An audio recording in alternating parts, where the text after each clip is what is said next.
My mother-in-law poisoned my baby shower cake with laxatives. She wanted me to humiliate myself in front of 30 guests. What she didn't know is that I never eat cake, so when she cut herself the first slice to show me it was delicious, she spent the rest of the night locked in my bathroom. My husband Nolan was raised by a woman who collected men the way some people collect parking tickets. Fast, reckless, and always someone else's fault. His mom Della treated every boyfriend like a project, and Nolan like furniture. He cooked his own meals by age 9. He signed his own permission slips. He once told me she forgot his birthday 3 years in a row, and when he finally said something, she told him to stop being so needy. That word broke something in him. He spent years thinking love meant asking for nothing. When I met him, he flinched every time his phone rang. Della would call drunk at 2 a.m. asking for rent money, then scream at him when he said no. I sat through 3 of those calls before I told him he didn't owe her his piece. He started pulling away. She started calling me a snake. I got pregnant the spring after our wedding. We'd been trying for almost a year and had one loss that gutted us both. So when the test came back positive, we told no one for weeks. Just held it between us like a candle. We were afraid the wind would take. At 4 months, we hosted a small shower. Nothing fancy. Backyard, paper plates. My mom's cooking. Della wasn't invited. She showed up anyway, holding a bakery box and wearing white like she thought it was her event. She walked straight past me and hugged Nolan. Didn't look at my belly once. Then she opened the box. I brought cake, she said loud, like she was saving the party. Lemon with cream cheese frosting. Made special. Nobody asked her to bring anything. Nobody asked her to come. But Della had a gift for making herself the center of every room by acting like she belonged there more than anyone else. My best friend Ro pulled me aside. She's been in her car for 20 minutes before she walked in. I watched her from the window. That sat wrong with me.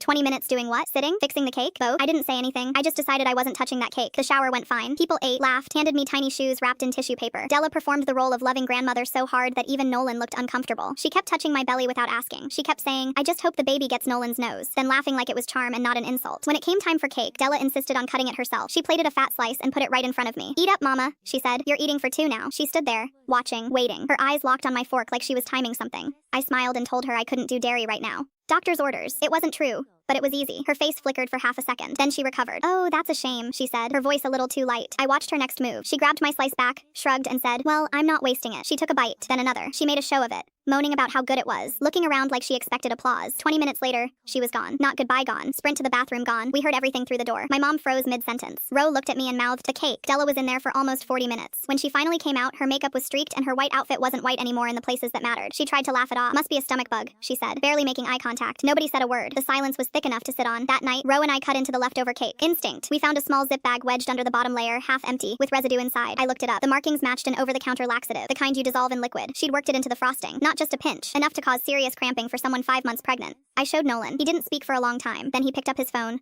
called Della, and said 5 words. Don't contact us ever again. She started talking. He hung up. We filed a police report, not because we wanted drama, but because Della had essentially tried to drug a pregnant woman. The officer took the bag, the cake, and our statements. Della told them it was a joke. She told them I was dramatic. She told them Nolan would forgive her because he always did. He didn't. We moved 2 months before the baby came. New city, new number, no forwarding address. My daughter is 8 months old now. She has never met Della. A woman who puts chemicals in a cake meant for her pregnant daughter-in-law doesn't get to hold the baby she could have hurt. Not today. Not ever.